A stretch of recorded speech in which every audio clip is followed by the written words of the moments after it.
Welcome in, everyone. I appreciate you guys all coming to stop by, hang out. This is the very first, I would say very first live interview I've ever done, but technically I've interviewed my mom before, which was certainly an experience. I don't know, Tessa, would you ever bring your mom on stream? Would you be able to do that comfortably? I tried to, back when I used to do podcasting, right? I literally tried, but my mom is really, really shy and introverted. Like, you think VTubers are shy and introverted. My mom is like turtle shy. Oh no. She just wouldn't do it. That was also with Folly as well, and he was bringing on his mom. We were gonna have a mom on mom podcast, and it just never could get done because my mom was like way too shy. Oh my god. Oh man, that's something that I would be. I'd be pretty nervous to do myself if I was a mom, right? Someday. Some year, some way in the future, if I was a mom, I'd be like, oh, you want to put me on stream for an interview? No, I have social anxiety. I feel that. My mom is not very nervous, thankfully. She's not nervous. She's pretty outgoing. That's probably where I get it from. More than likely, yeah. Very likely. No, I mean, you got it going on. You're good. Oh, I appreciate that. That's some very big praise.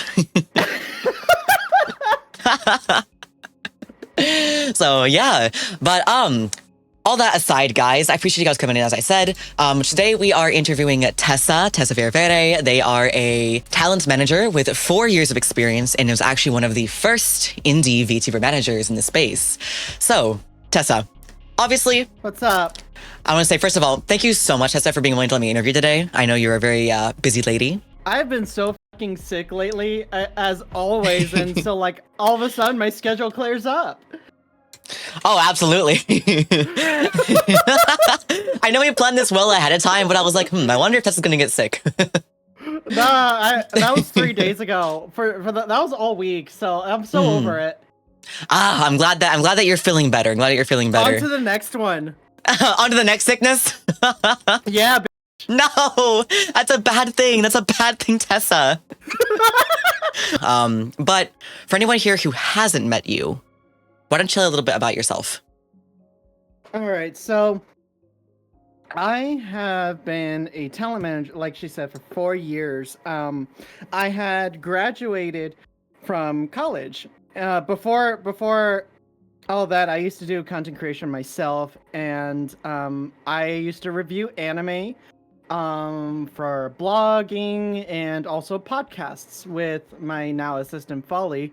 It was a podcast called Weep Speak, and that's when I learned how to do a lot of my networking, and I had like a good amount of other anime YouTubers and industry professionals and stuff for my anime podcast, and I brought a lot of that knowledge onto me. Like I had a bunch of internships doing social media and got a pretty extensive background for it, and went to school for communications at first, got an associate's with that at community college, then transferred over to ASU to get a bachelor's in digital marketing, and with that I basically graduated, and then guess what fucking happened? What world event happened when I graduated? That's right. Oh God. COVID-19 lockdown. Not the plague. The plague happened, and I was like, oh wow, no one's hiring. Oh, but then I figured out like years later, a ton of people were hiring. It's just that I was too qualified, and I'm like, oh no. I have to lie on my resume to get a job. I'm depressed, so I was like, you know what? I'm gonna go ahead and try to get you know what? This. I'm gonna try to go a whole different route. I'm gonna try to teaching. You know what? And my in Arizona, there's a teacher shortage, right? And so like, I was like, all right, this sucks, but they're desperate for teachers. So I was like, you know what? I'm really passionate about. I'm really passionate about history and all that social sciences and politics. And I'm like, you know what? I'm good at it. I want to teach high schoolers that. So I get a full ride fellowship at ASU to learn to be a teacher. But then they ran out of funds because of COVID. No. Could you imagine how depressed I was? You keep getting like every single time that you do something, you just kept getting more and more struggles, more and more struggles. I became the cuck of the century, and suddenly I'm like, okay, what's next? I'm like, all right, so I'm depressed. I see this thing called NaNoWriMo, so I start writing a light novel that's queer isekai, and I'm like, oh, you know what the fuck ever. And then I get through NaNoWriMo, I make some connections there, and all of a sudden I'm like, oh, would you like that? An indie publisher wants to publish my light novel. You know what, this other thing, there's something else cool going on right now. I think they're called vtubers, and suddenly I'm like, oh, my dream has always been to make anime. And I'm like, you know what? These people, they're making anime every day. You know what? Let's go. And I said no to getting traditionally published. No. And I'm like, you know what? That's an opportunity. I'm just gonna light that shit on fire, and I'm gonna become a VTuber manager. And I'm like, how do you do this? Well, I have all this marketing knowledge and experience. I'm like, maybe I could use that. And I'm like, oh, what's this thing called project management? Oh, this is a lot of work. I'm like, but I actually love anime people. So I'm like, you know what? What the fuck ever? And I'm like, this is awesome. And then guess what?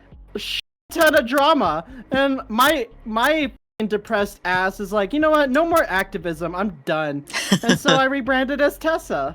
And I'm like, okay, I'm just gonna take this job seriously now. And I'm like, well, it's skyrocketed. And I'm like, wow, I have a Black Friday sale.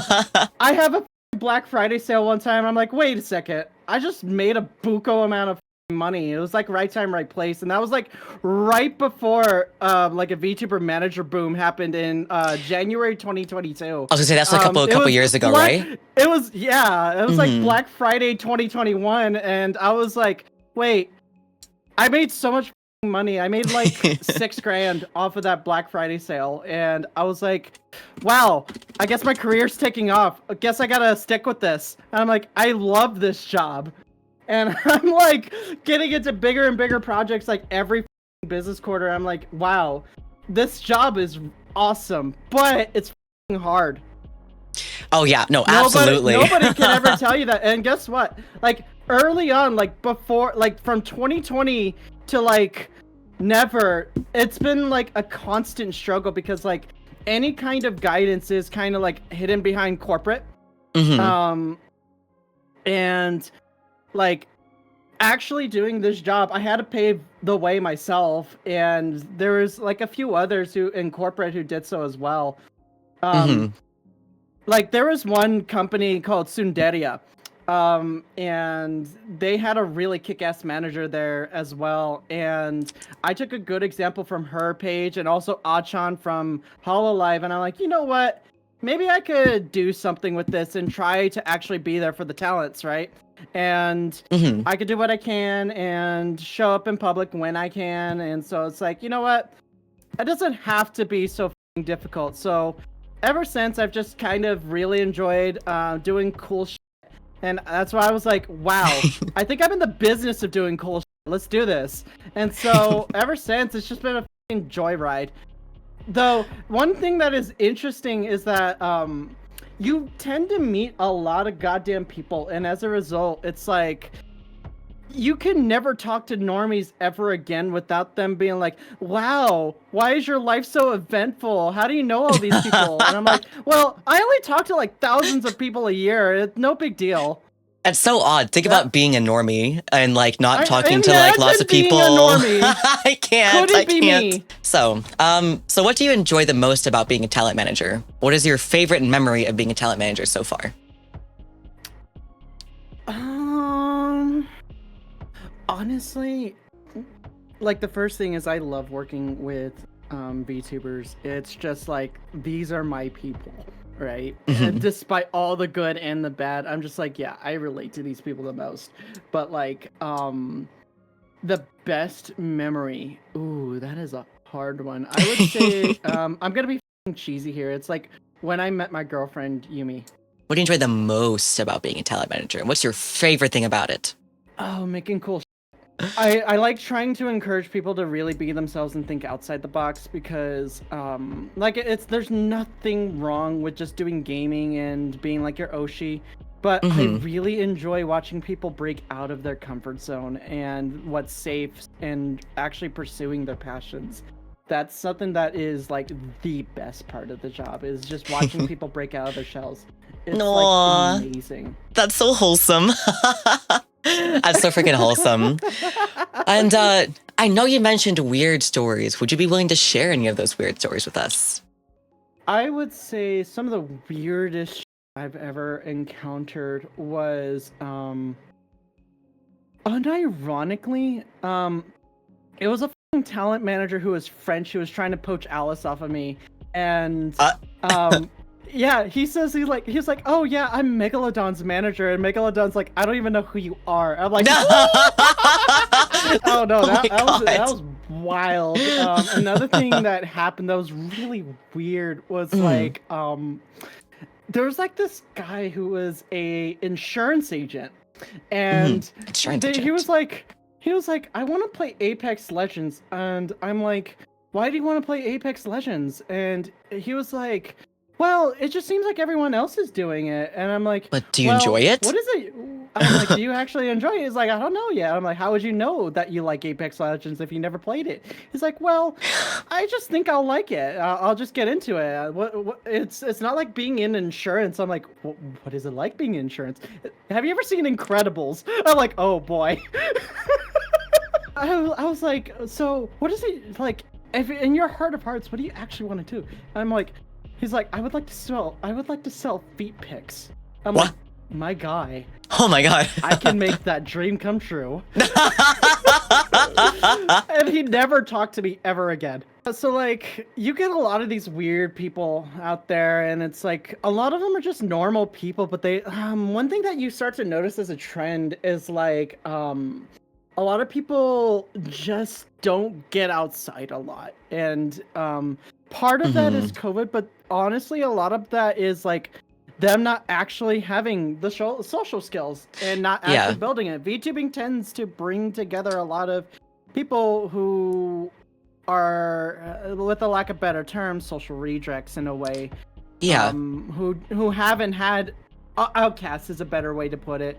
More like you haven't had any place to actually fit in, so like you don't have that actual social experience for better and for worse, like dealing with bullying, dealing with actually talking to people and organizing projects together, interpersonal communication.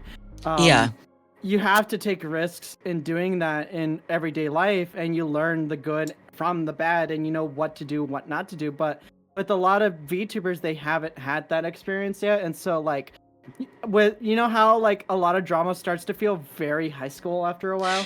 Yes. Well, that's Yes. because like if you have a lot of that stunted growth, you have a lot of socially stunted Hmm. skills as well. So it's like Yeah. we're having to relive a lot of that that stuff. And so that's part of the job for me, is navigating that. Um and it doesn't get any better the bigger you get. That's just kind of a reality breaker I need to give right there. Like Hmm. big people do not get better from this one, and a lot of people are really lonely, so there's a loneliness epidemic as well. And so Hmm. that's honestly a part of what fuels a lot of VTuber industry, is the loneliness epidemic. But at the same time, it's also a challenge to Yeah. navigate. So, are there certain skills that you've had to develop or study in school in order to better aid your work as a talent manager? um I mean, I didn't go back to school. It Mm. was more like I had to learn project management from the ground up. That's been like the biggest skill that I've had to learn on my own, is because it's an actual field that Hmm. that's used for all industries, and so um, like I have enough hours worked now that if I wanted to spend like $300 to $600, I could get a certification that Hmm. I could, use for other jobs if I wanted to. But use project management itself was honestly like the biggest learning curve for me. because my own time management was kind of suspect, but I got better with it at the end of college.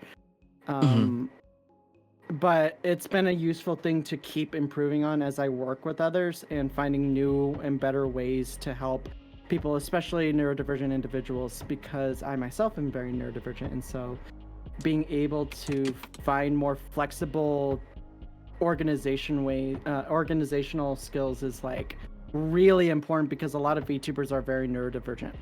Would you do me the honor of running me through a typical day in the life of Tessa? Let me open up my Google Calendar. Hold on. Alrighty, let's see it. So, let me just tell you what Thursday is like. I have Tuesdays and Wednesdays off because I live with a VTuber, my girlfriend Yumi. So I work my schedule out around her so that we can have the same days off. And we base it off of data to be like, okay, which days are doing worse? Okay, we'll take those days off, honey. And I'll try to do my best to have 2 days off in a row, because having 1 day off split is a nightmare. My brain doesn't like it. I like having 2 days off in a row, because one of those days ends up being like errands, and our fucking laundry machine is broken, so we have to go to a laundromat every other week. Yeah, that sounds like a pain. That's like 2 to 3 hours gone. Doing chores in general, really.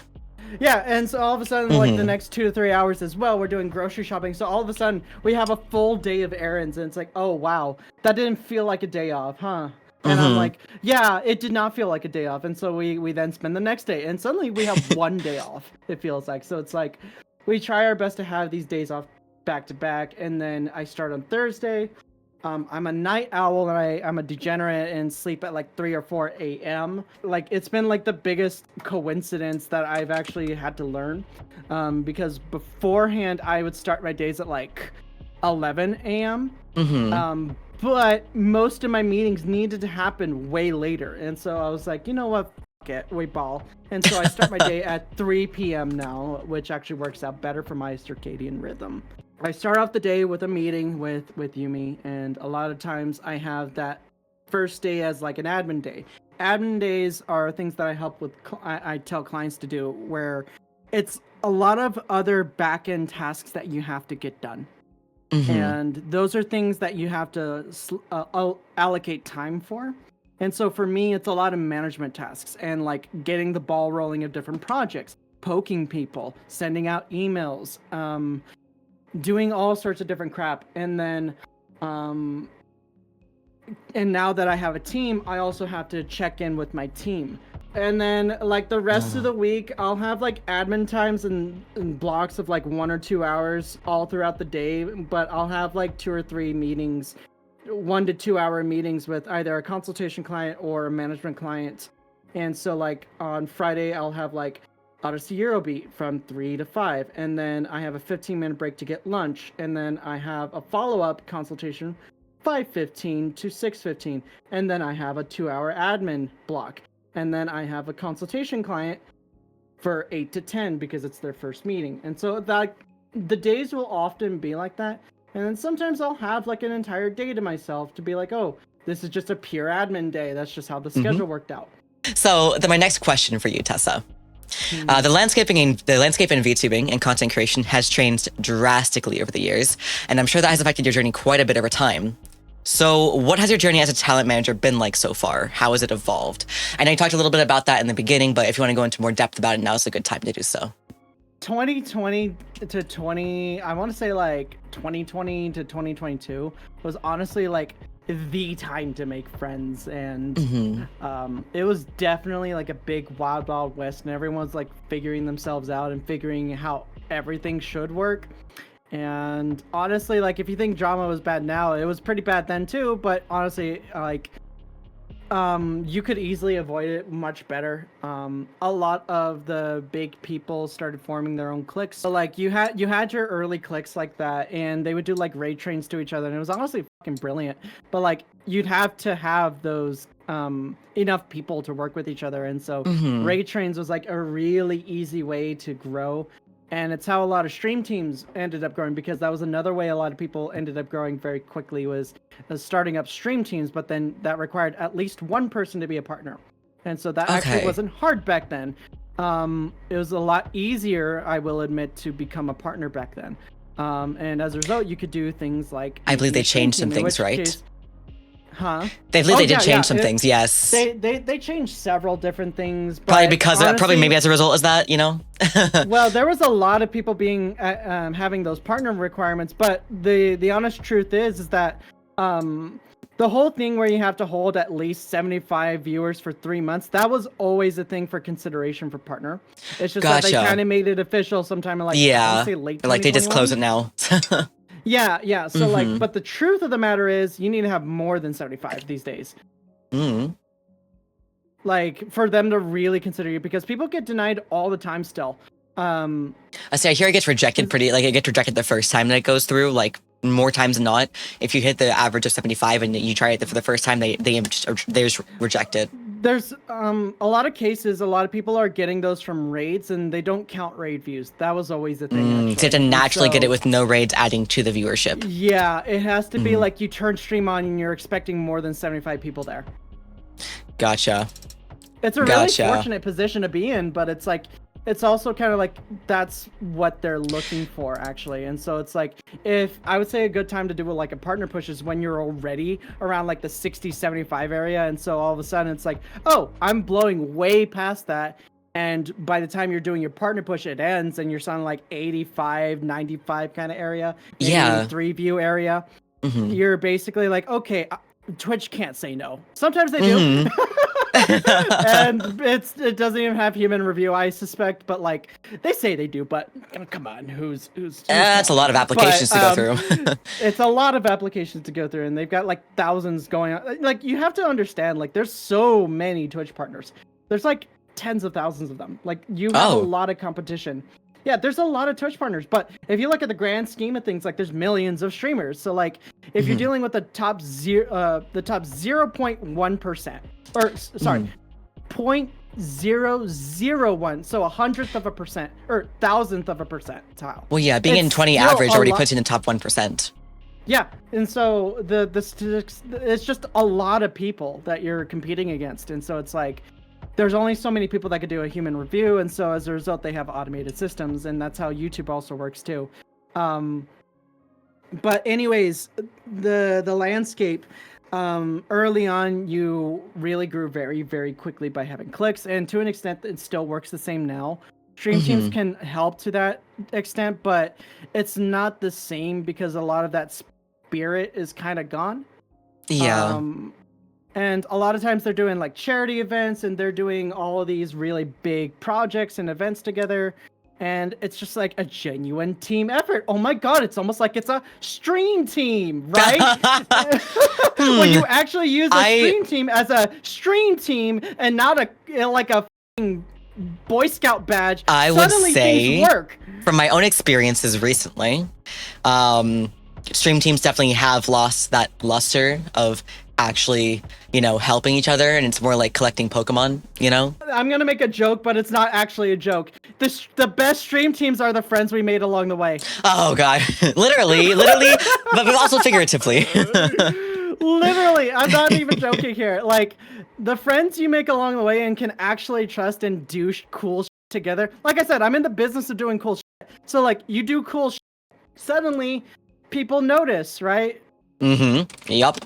People notice those things. They see you. You may not realize that they're watching you, but they're watching you. Yeah, people keep tabs. They talk about you, and so word of mouth happens. And I talk about you. I talk about you. You're talking shit about me. Oh my God. I'm talking only good things about you, Tessa. That's what they all say. That I have to. People always say, "Oh, I have a question." I'm like, okay, well, Tessa's a pretty good source of questions.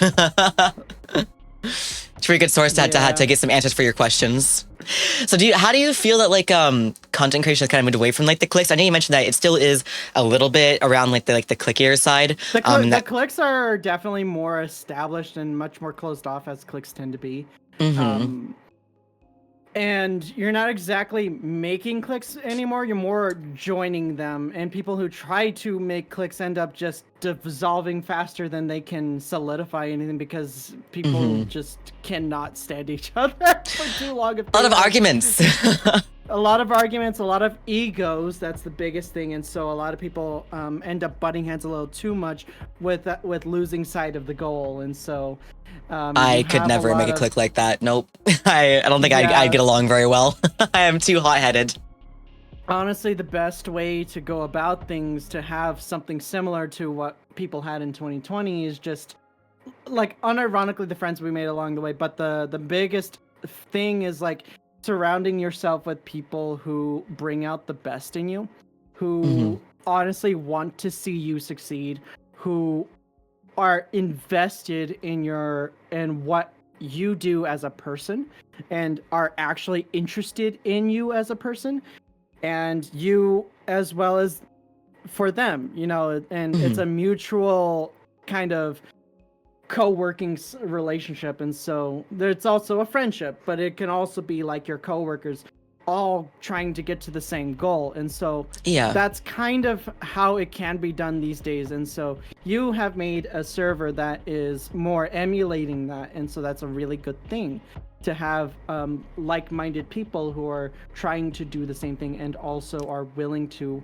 coexist together to get done and also do cool. And so that's honestly kind of like the way to go these days. And it's like sometime I want to say in 2022, early 22 was like a management boom. And so there was like a lot of other indie VTuber managers coming out, and some I want to say like maybe like a few dozen of them were or either former streamers or like current streamers. And not to say they're bad or anything, it's just that they have their own experiences, and some people value that. And so I would say like most quote unquote managers are actually just personal assistants, and like keeping you accountable, getting yourself organized, helping you with time management, just general accountability, and keeping shit together, very light project management. And that honestly is super helpful for I would say most small VTubers. So do you feel like there should be like a distinction on that then? Yeah, and there is now a subsection of quote-unquote management who does kind of more identify with like a virtual assistant.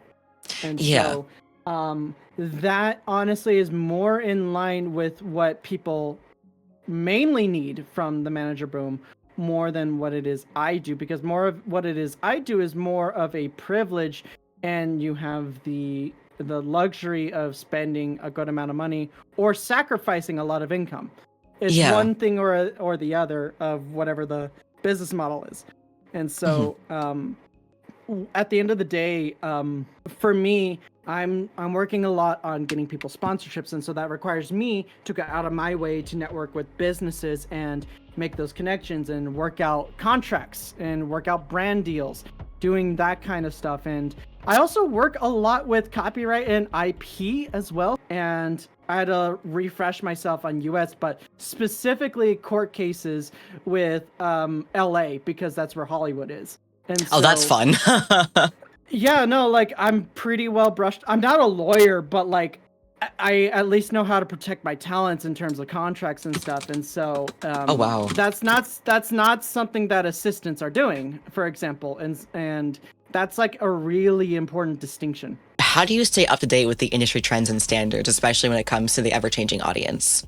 Working, honestly, like my own excuse on that one is like I just work with hundreds of people, and I have to go outside of my comfort zone all the time, and I'm just constantly experimenting literally every day. So like I'm kind of on the bleeding edge, and that's just me. But like most people don't have that benefit, especially a lot of newer managers. They just don't have that kind of benefit of working with hundreds of people like every year.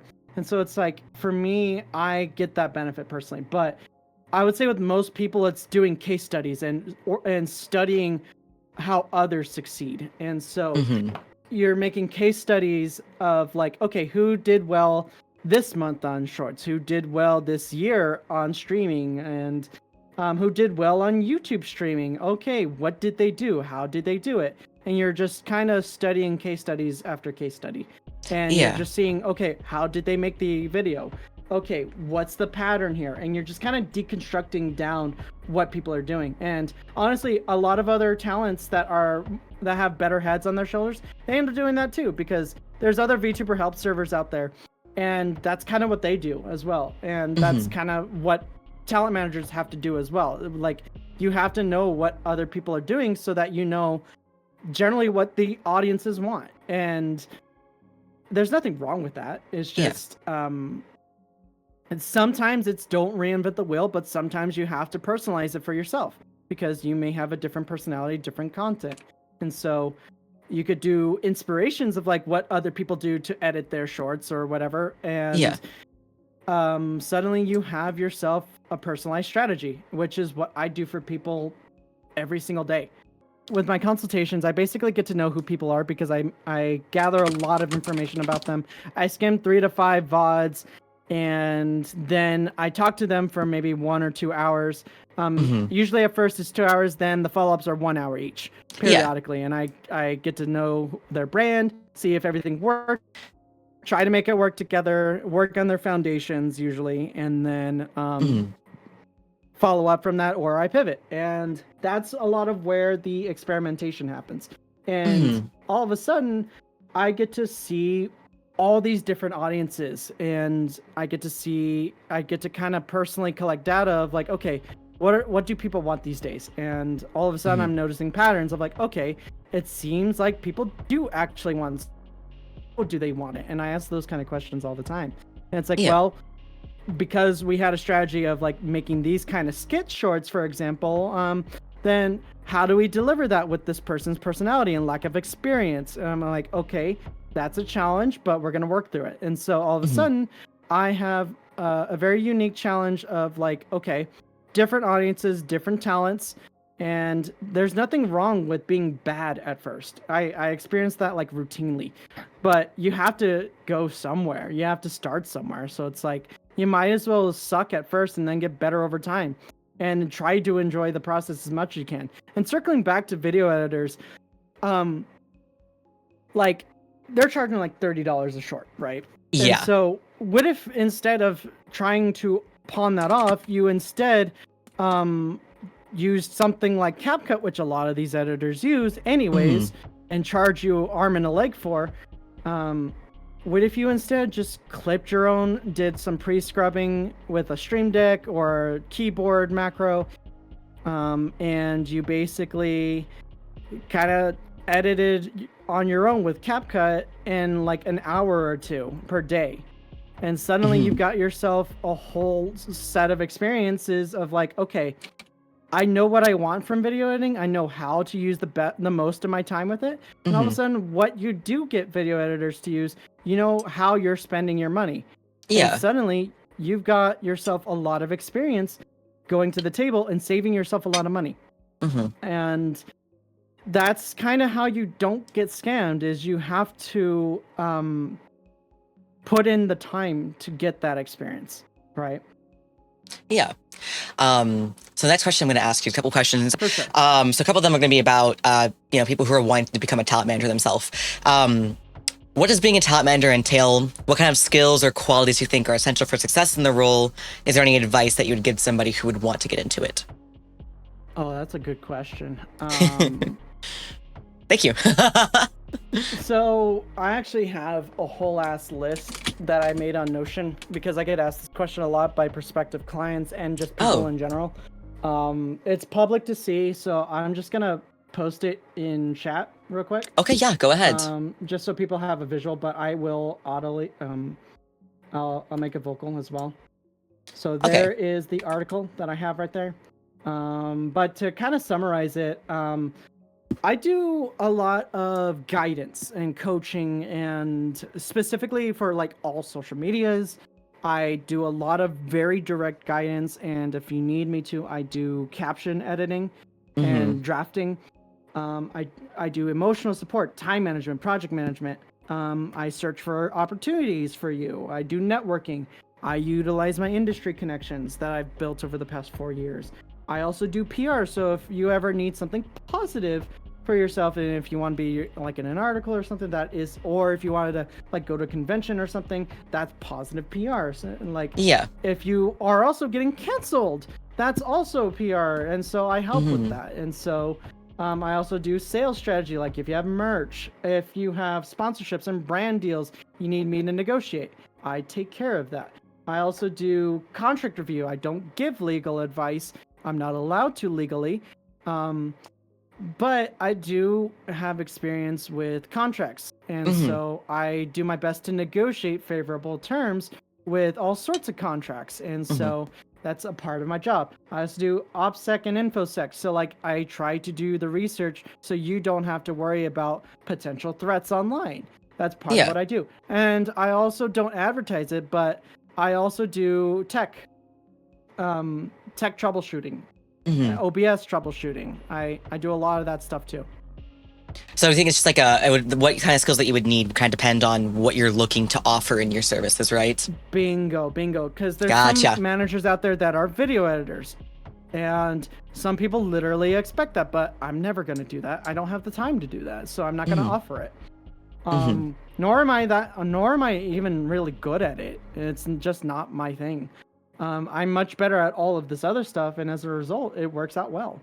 Yeah. And so, and so I also offer writing services, but I did that for a while on my own, but it wasn't really my focus. And so, as soon as I brought on a writing assistant, he basically became the main writer, and I'm basically like the editor who looks at things and approve them and make edits along the way, and I help teach them in return as well, and I train. And so there's lore creation, YouTube scripts, ASMR, ERP and NSFW now, audio roleplay, and whatever else kind of projects we get over time.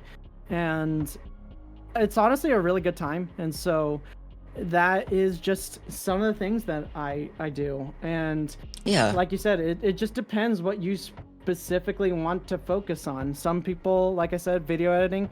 Others focus on the tech help.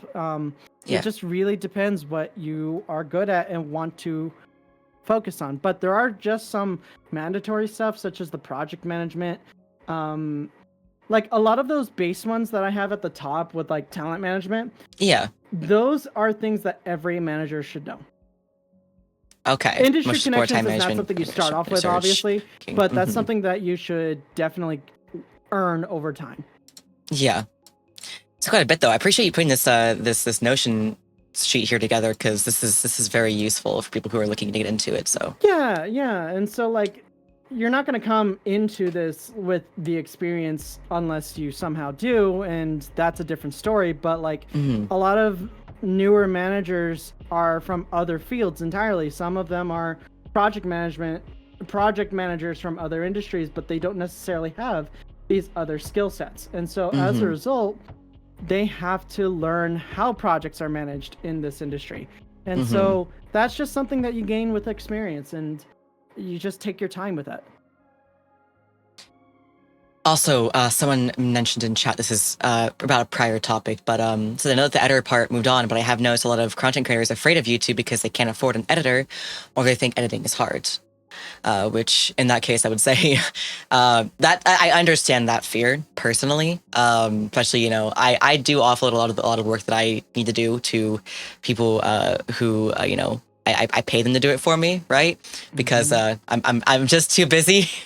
But I think although CapCut is an easier tool to use, it definitely can still be scary and also sometimes stressful to learn something like editing, to kind of do your own stuff, especially if you don't have the funds to make somebody else do it for you, you know? So that part I get. I'm not sure if Tessa has anything to add to that as well, but... No, I really don't have anything to add on that. Okay. So then I'm going to ask you a couple tougher questions, all right, Tessa? Sure thing. As I said, they're only going to get harder and harder as we go on. So where do you see your career as a talent manager going from here? Do you see it evolving past the current landscape, or do you see your career more or less staying with the current niche? Yeah, you thought about it? For sure. I've thought about this a lot.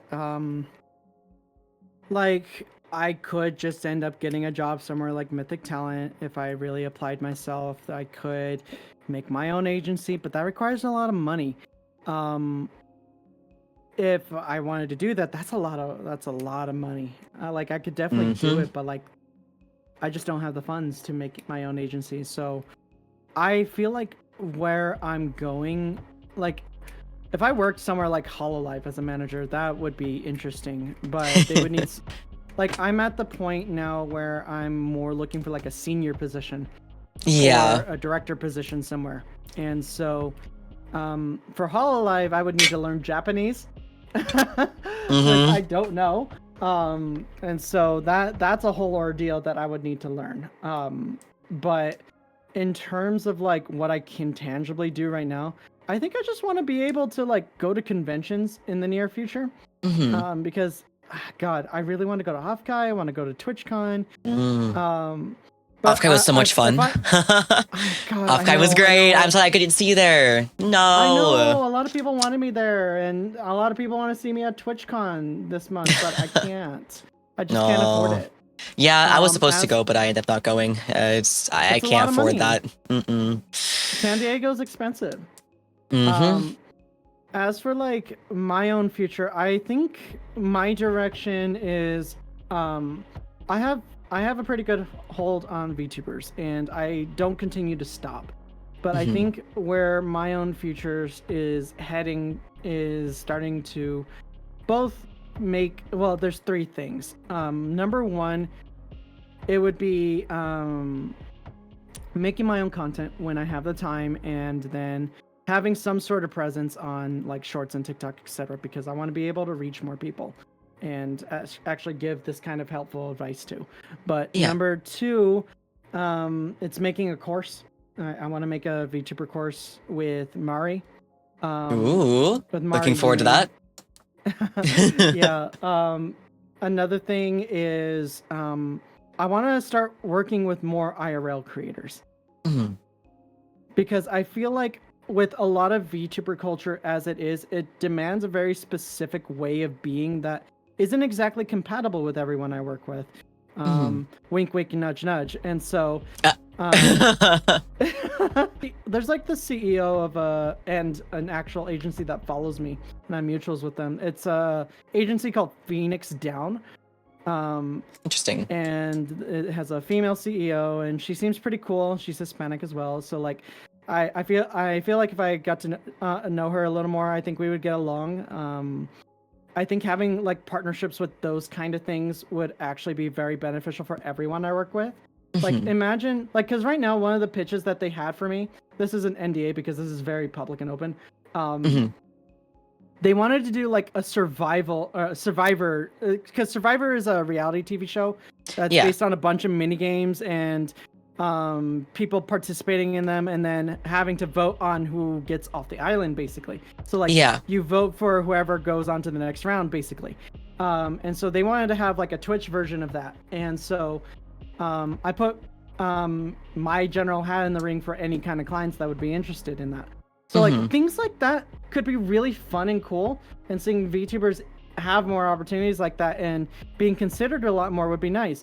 And also trying to have more influence with like Twitch and YouTube to understand VTubers a lot more, because honestly they don't understand VTubers. And so like seeing a lot of people that I work with have all of these bullshit kind of warnings of like sexual content when they haven't done anything sexual at all, just because they're VTubers, is just something that's really disappointing. And so I feel like my pathway, either no matter where I go, is connecting more with YouTube and Twitch staff to try to make everyone's lives easier.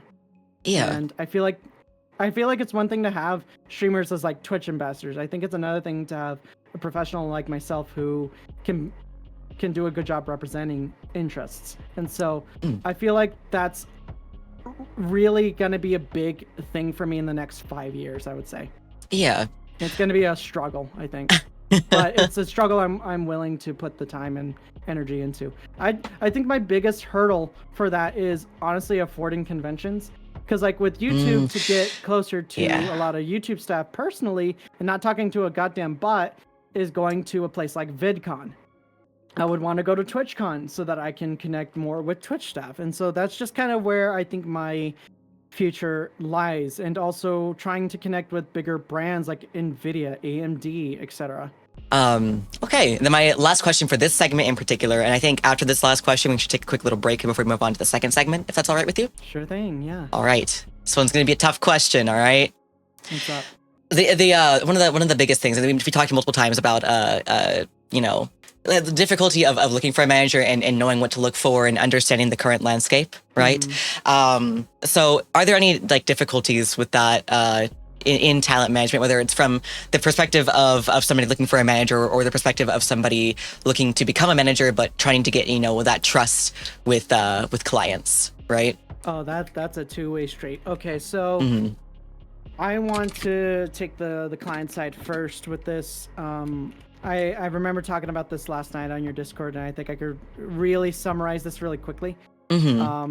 Essentially, the best way to find managers is through VGen, and because VGen has a lot of really good policies on it that allows you for refunds and looking at reviews of their services. So like that's a really good start. Another thing you gotta keep in mind is word of mouth is gonna be like your best friend, honestly, because people's reputation matter. And so VTubing also has like a small town effect to it. So like if someone's kind of a jackass and scammer, everyone's gonna know about it. And so just asking around about who these people are and if they're any good, honestly, is probably for the best. And also making postings on Twitter, people are gonna know, managers are gonna notice those postings on Twitter of like people looking for managers.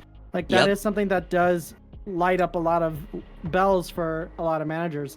And so they'll come to you oftentimes. And so I'm a part of a manager Discord server that does keep an eye on that stuff. And so yeah, the opportunities get around. And so if you want to find a manager, you're just gonna have to take the risk, honestly. At the end of the day, like there is the word of mouth, yeah, but at the end of the day, you do have to take that risk on whether or not someone is actually good for you or not. Sometimes they are, sometimes they aren't. And sometimes they're outside of your budget, sometimes they aren't. And so you have to do your research, you have to make considerations, and you have to stick within your budget. And there's nothing wrong with that.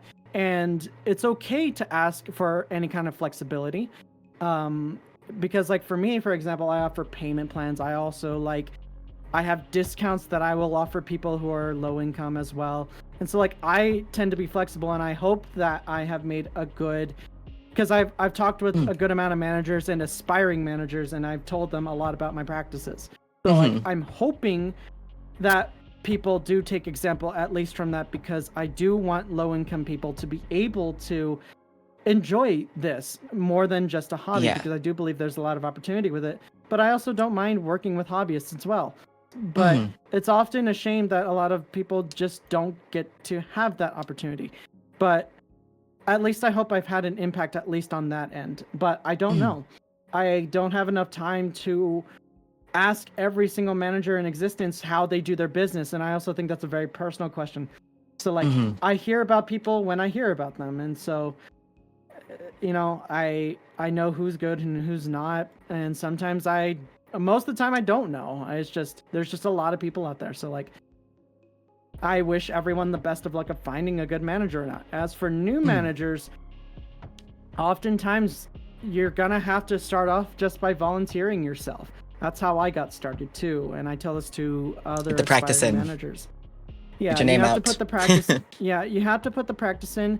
But it does help a lot to have that kind of background too, at least in either project management or marketing at the very least. So that way you know at least the basics of what you're talking about. And so that you aren't just flailing around and wasting people's time. Because time is very precious and people care a lot about that. And so a lot of people are patient, but that doesn't mean you should take advantage of that kindness. So at the very least, come in with at least some knowledge of things, but you always need that experience to complement that. So volunteering your time is going to have to be necessary at first. So don't quit your day job at first. And honestly, a lot of managers have full-time jobs at the same time. It's kind of like a side gig. and that's honestly really normal, actually, from what I know about. Like, for me, I don't really know many people that are managers and do this full time like I do. For me, it was very right time, right place. Again, like I was one of the first ones who did this. So like, if you're kind You of got like that one leg of the up. first, yeah, you got that leg up. Mhm. But it's also really, it comes with its own challenges. So it's like you also have to. I mean, there is more support now with the manager server, for example, Yeah. that otherwise wouldn't be there if you were there before. But at least now, there's at least a community for that, and so Mhm. you can learn from that. And um, I have been asked a lot about internships, and Mm. for the general public, I don't offer it because I want to focus more on my clients, Yeah. and I want to be sure that everyone's being taken care of. And if I took on an intern, I usually have to focus a lot of my time educating that, because an Mhm. internship is an educational experience just as much as it is a paid one. And I like paying my interns if I can. At first, I couldn't pay them because I was much early on my career, and so they Yeah. were willing to do it for free. But if I can, I would prefer to pay my interns because I believe that people should be paid for their work, even Yeah. if they're learning. So a paid learning opportunity is what I would want to do. So like holding myself up to those standards, I don't think I could in good conscience offer an internship at this time. But Yeah. so opportunities will come in the future like that, I'm sure, like either from me or from others. Or it could be a combined effort with me and others. I don't know yet. The Mhm. future is just kind of building itself still. So like I don't know. There's so many more years to come. Yeah, so like there's always people in need of that help. And so starting off, you may not be like a manager at first. Maybe you'll be a personal assistant at first. And then you could work up to management as you spend more time learning about these situations and needs, about project management and contracts. Mhm. And if you come across it and you start gaining that experience, then maybe you can go into management. But you could always dive in head first. It's going to be a struggle, but yeah. So now we are moving into the second section, which is answering community questions that were submitted, and we've got time at the end, and then we'll answer questions from chat. All right. All right. I'm excited. All right. Me too. You ready for your first question, Tessa? Let's go. When is a good time to get a manager? So moving in from that last question from the prior segment. Yeah. I would say the best time to get a manager is when you know that you can do things, but you need to delegate because you don't have enough time to do it. I would say like that is like the best time to get a manager. Oh yeah, absolutely. That's kind of you like actually know what you want and know what you're doing, but like you're just like, fuck, I don't have like two of me. I just need I need another person. I don't have enough brain cells. Like, please. And of course, again, it's a luxury. If you can afford it, great. But you don't need a manager if you're not able to afford that. Honestly, it's more important that you can feed yourself. Start with a personal assistant first, then get a manager. But honestly, the whole like, do you need it to as an accommodation? Like, sure, that's valid. But you still have to pay for that accommodation, unfortunately, because I wish the world worked better. But Yeah. at the very least, that's kind of my rule of thumb when you know you need to delegate tasks. My next question for you from the community is, how do you balance short form content with streaming? Time management. How to incorporate short strategies. So like this is the you and I have talked about, and I tell a lot of people this, so this is like no secret. I basically have a thing where I try to, it's part of like the foundations I talk about, where you are basically doing a 3-stage process where you're pre-scrubbing, scrubbing, and then editing. So essentially a pre-scrubbing process is like you're either using a Stream Deck or you're using like OBS and Twitch macros on your keyboard that you specifically assign on a keyboard or on a Stream Deck. And that would be like a highlight or clip function.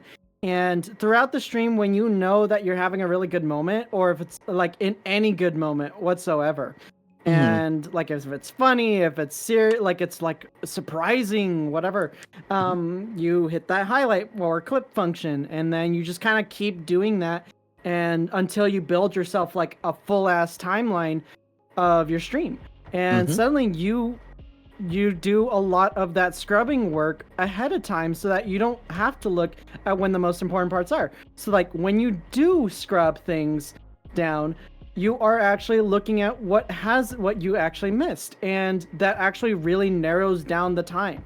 And suddenly your scrubbing process is just A, looking for more moments, and B, scrunching it all down. And so that could take like a few hours. But the pre-scrubbing really saves you like hours and hours of time. After that, I would say once the pre-scrubbing and scrubbing are done, you are then taking those moments, separating them from the project file on whatever video editor you're using, like DaVinci, whatever you use, just so long as you can separate the things. And then you can export it out and then open up CapCut. That's my recommendation, because you can do it on like DaVinci, Shotcut, whatever you use. But CapCut's just going to save you a crap ton of time on that. And so also it's automated too. It's highly automated, and if you pay for it, you get even more automation features, which saves you even more time. And so it's honestly just about like having a bunch of presets and templates up that you build up over time, or that you just ask for advice from like other video editors that you meet along the way. And or just stuff that you work on yourself. And all of a sudden, you're saving yourself a lot more time the more you work on things. And suddenly, you're your own video editor, and you're spending some time making those shorts, right? And so, like, if you're hiring someone for that, that's a different story, different conversation. But at the very least, I'm assuming that this audience, that a lot of you can't afford a shorts editor, that you can't afford a full team, like a scrubber, a long form editor, a short form editor. Like that's a lot of money. And so if you're trying to implement a short strategy, you need to ask yourself a very simple question. Does this make sense for me right now? And if your answer is like, I just want to grow and I want to turn this into a side gig like everyone else is trying to do that I hear about, then you need to understand what your priorities are of like, okay, if I am doing this, does this actually make sense for my goals? And oftentimes, if you really think critically, shorts do not make sense for that. What makes more sense is making sure that you're actually providing good quality content to then cut down for high quality shorts, because that all happens all at once. Where are you getting your clips from? If you're not making good content, then who's going to want to watch it? Exactly. So, and sometimes, as we discover with Fee, they don't want the gaming content. So what do you do if they don't want the gaming content? You have to pivot. Yep. Maybe they want recorded stuff from you, and that's time you got to spend scripting and then recording, and that's a whole different process. And so it's like you have to experiment and see what people actually want. Exactly. So I will also note, in terms of like time management, this is from my own experiences, right? And you know, I'm awful with time management, which is why I have, you know, I have you guys take care of me with that, because I'm terrible at it. But if you yourself are trying to focus on time management, balancing your streaming with your short form content, I would recommend, if maybe, you know, lower the amount of times per week or the length of time that you stream, if you really want to have more time for long form videos or like, you know, short form content like TikToks, especially if you're doing the editing yourself, you know, balance that time by lowering the amount of time streaming. I'm not sure, Tessa, would you say have the proportion of like how much time you're streaming versus how much is actually worth streaming for all those insane amount of hours?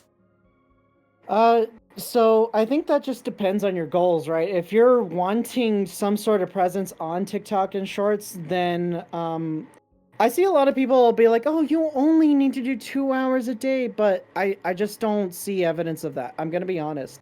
There's a lot of misinformation out there, and if you're seeing a lot of extremely generalized advice on Twitter, you need to take that with a grain of salt. Like, literacy is so important, guys. Like, you have to be skeptical of what you're actually seeing online, on TikTok, on Twitter, because what works for one person may not work for you. That's why it's called anecdotal evidence. And it's a correlation causation error. And all that means is, like, just because someone notices a pattern, it doesn't necessarily mean that the reason for that is exactly why. And so everything has its reasons, and you need to investigate it. And for your own separate situation, you're going to be attracting an audience that looks like you. And so you're going to have a unique audience, and they're going to reflect your values. They're going to reflect your identity. Whatever information you give your audience, whatever content you put out, is the kind of audience you attract. And so what works for one person playing Apex Legends is not going to work for a horror streamer. Yeah, it's like understand? So it's like, if you're doing interviews, you're not going to relate to someone playing Valorant. And with community building 101, it's a much more like, you are who you surround yourself with. Your reputation reflects those you surround yourself with. And also at the same time, the content also is influenced by your audience, and your audience is also influenced by your content. So if your chat has a bunch of assholes, that's because you've allowed those assholes to fester. If you want a more positive, safe environment, you have to moderate. You have to call people. You have to form and mold what you want your audience to be. You have that agency, so you need to take that responsibility. And responsibility is kind of a big, scary word for a lot of people. You can't just turn on stream and expect things to happen magically. You have to have agency. You need to have initiative and actually be mindful, be very demure of what you're doing. So then my next question for you, this one's a long one, all right? It's going to have multiple parts to it, so I'll ask you as we go. At what point is it important to establish a strong brand versus trying to find what content that can gain traction? Additionally, what can be done if you find that your preferred style of content is not gaining an audience? So this one goes into expectations management. So it's like, if you're wanting to be a big streamer, right, and you only want to stream extremely obscure games, then that's your prerogative, but don't expect a lot of growth from that. That's going to be really difficult to pull off.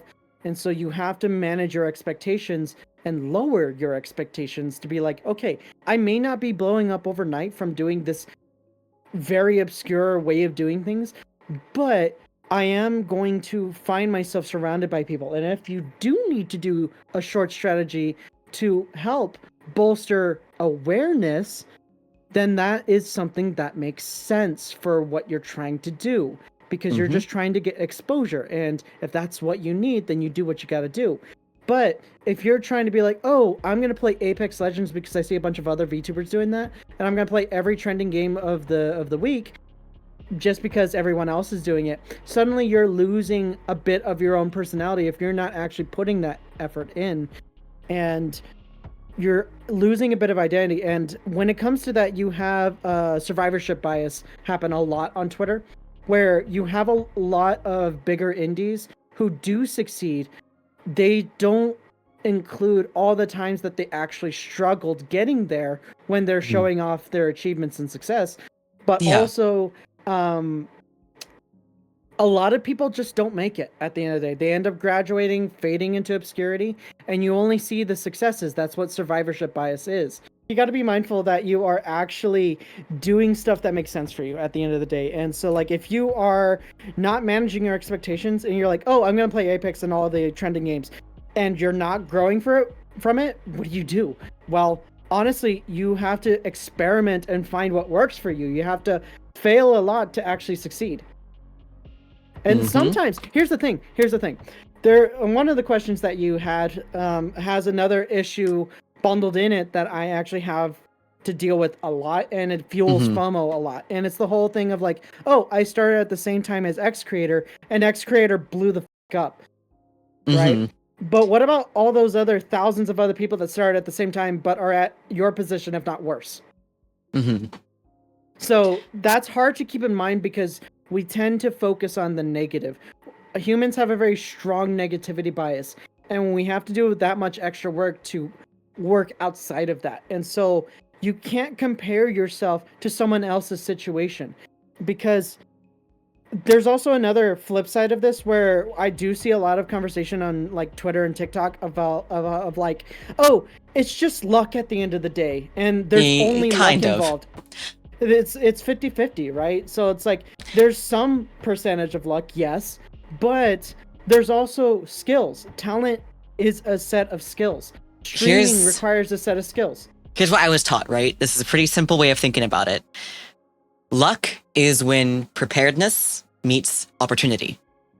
And that is simple explanation for what luck is and how you can ensure that you do experience luck in what you do. You need to be prepared before the opportunity, because if you just have the opportunity and no preparation for it, it's pretty much useless to you. Right. And so I see a comment of like, there's a lot of big content creators that don't explain their success. They give all of their credit to luck. But here's the thing. Yes. Like Fee was saying, they do have a lot of talent. And a lot of the bigger creators are big for a reason. And they've experimented and failed a lot to get to where they are now. And all it took was the right time at the right place to get that spotlight and take advantage of it. And opportunities do come if you put yourself out there and you stick around long enough and you're consistent. You have to be consistent because you have to put yourself out there. And if you're not putting yourself out there, who's going to know you're around? This is something I got from Lupin, but you very much create your own luck. Luck can also happen on the thing that you least expect it to. Oftentimes, a lot of viral shit happens when you least expect it. And it's like, oh, you put like 1,000 hours into this video, but this thing you just posted about all of a sudden just pops off. Like that happened with another one of my clients, Fairy Sammy. We had been working, I don't manage her, I just consult her. And we had been trying so many different things, but I was like all of a sudden posting with Sammy. I was like, you know what would be really fucking funny is if you made an oil painting of yourself and rigged it. And she did, and all of a sudden she blew the fuck up. It has Iron Mouse simping for her and all this other stuff. And all of a sudden she's like on the map. And I'm like, who would have thought a post was the thing that worked, right? But I think it's all very well deserved too, because Sammy is a very talented individual, very, very talented. They just need the eyes on them to see that, you know? Right, and it took something ridiculous like that to actually make it happen. You gotta have the stuff first. Yeah, you gotta have the who stuff. Who would have thought that would happen? She had all the foundations, and it just took a good idea. And that's why I say I'm in the business of making cool shit, because it's often making those good ideas that you take the risk for. How do you navigate networking, especially people with similar mindsets around content creation? And then on top of that, what role does collaboration with other creators or brands play in growth, and how do you approach initiating these opportunities? So first of all, networking. Networking is an interpersonal communication term that simply just means that you are talking to one person and you're making connections and memorable moments with one person. And if you do that multiple times with different people, you start creating connections. And over time, you start to create enough connections, you start to build a social network of people. A social network happens on social media because of the people that you meet. Really, it's the meme of like the friends you made along the way, because you get this catalog of people that you befriend, that you have. And here's the other thing. There is one thing about VTuber culture and streamer culture overall that is true now that wasn't always true.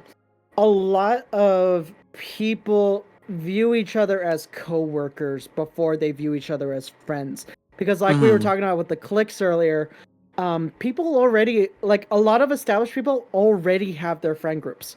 Yep. They don't need more, a good amount of people don't need more friends. They also have a balance of other IRL friends. And that's also something I do promote with a lot of people, is try to make friends outside of VTubing so that you can keep a perspective outside of being chronically online. So it's like, if you have some sort of perspective outside, you can stay sane, if I'm going to be honest.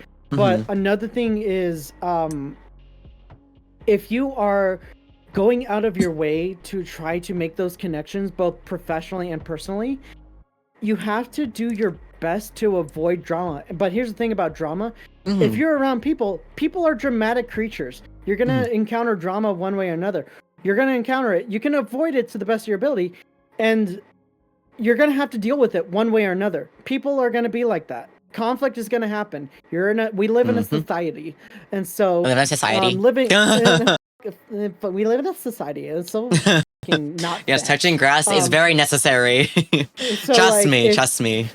If you're living in a society, you have to deal with conflict. And so how you deal with conflict is how you strengthen your connections with others. And honestly, a lot of times I find myself saying the phrase, I wish we had met under better circumstances. That's honestly a phrase I've said so much over the past 4 years. But honestly, you're building bonds with people if you're there for them. But you also don't want to be too opportunistic. Otherwise, that's a term called ambulance chasing, which is something you don't want to do because that will completely destroy your reputation. And for good reason. Another thing is doing cool things and providing opportunities for others to participate in is a good way to also build connections. And so if you're hosting charity events or just events in general that people can participate in, then you're doing a very good job. So another thing is, there's unfortunately one thing that I've never personally agreed with, but it's an unfortunate way that this culture just works out, is people do give a shit about Twitter replies. I don't exactly agree with it, and I find it to be personally shallow, because a Twitter reply doesn't exactly mean friendship, but for some reason in VTuber culture, people associate you giving a shit about them if you comment on their Twitter replies. It didn't used to be like this, but this is one of those things that has changed over the years. And so you have to make that risk of looking like a cloud chaser just so that you can communicate that you care about people. And that isn't something that I personally relate to. I understand what friendships are, and I'm not insecure like that. Not saying that everyone on Twitter is insecure. It's just that that's a whole different cultural topic, but that's just the way you gotta be. And it's not the most comfortable position to be in, but you do what you gotta do. You don't have to worry about cloud chasing if you're good at making content and that you are a genuine, authentic person. So it's like, the other thing is, because you mentioned it a little bit, it's like with collabs, one of the main functions of a collab, unironically, it's a type of third space if you really think about it. Third spaces are fucking gone. So what do we have in place of that? For a lot of creators, they socialize while collabing.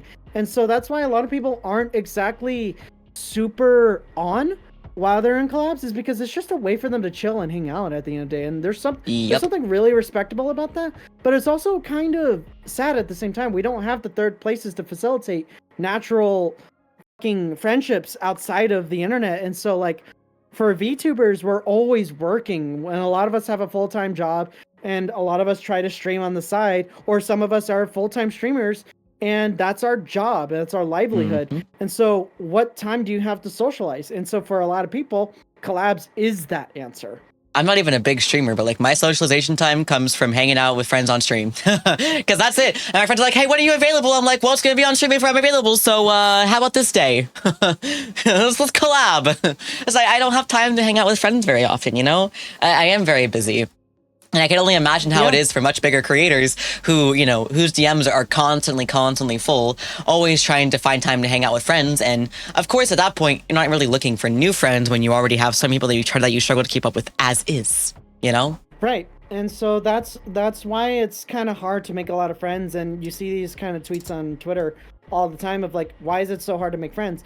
It's because when you're new to streaming, and a lot of these people who are asking this question are new to streaming, and it's an unfortunate truth. You have to find people who haven't made those friends, and you have to just keep trying and trying until you find people who are available.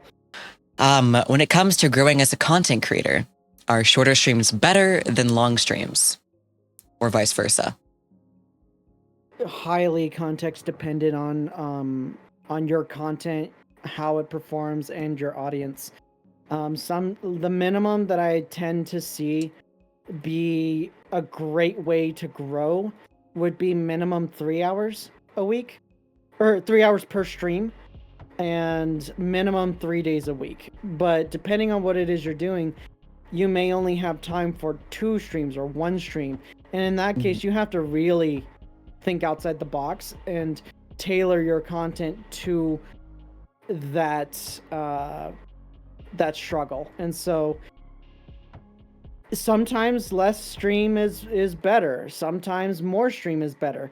Right now, I believe we have you at 5 days a week at 4 to 5 hours a day. I actually did lower my recently. I think we talked about recently. I lowered from 3 to 4 streams a week, but doing like 5 to 6 hours per stream.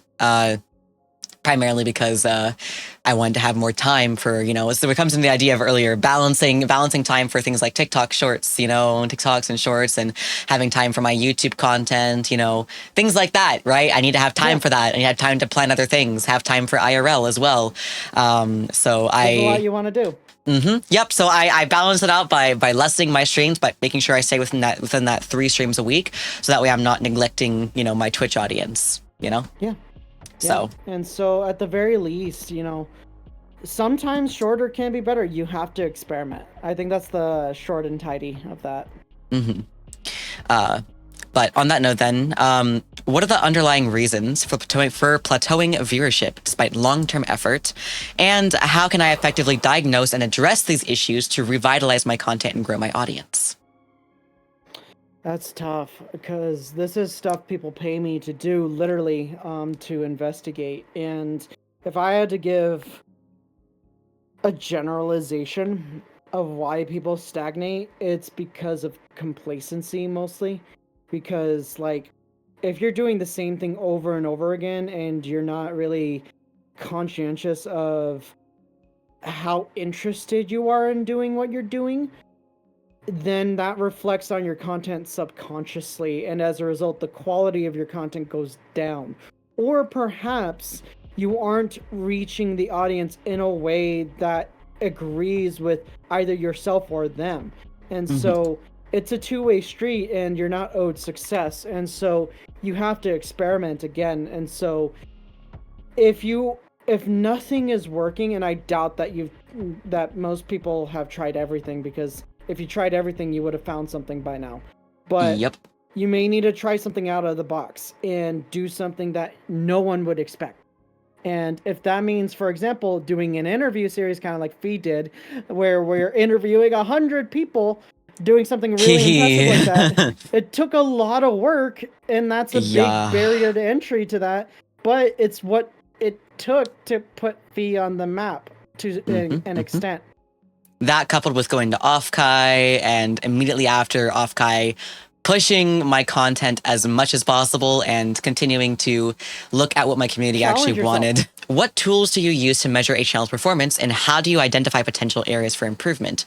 Are there specific metrics that you target over others? Solinome is one that I use for a lot of people because it's pretty accurate. It shows me big data at scale, and it has a lot of options for me to look at, and I get to see trending games as they are. You could do that on Twitch Tracker as well. Both are equally good tools. I just personally prefer how Solinome portrays data.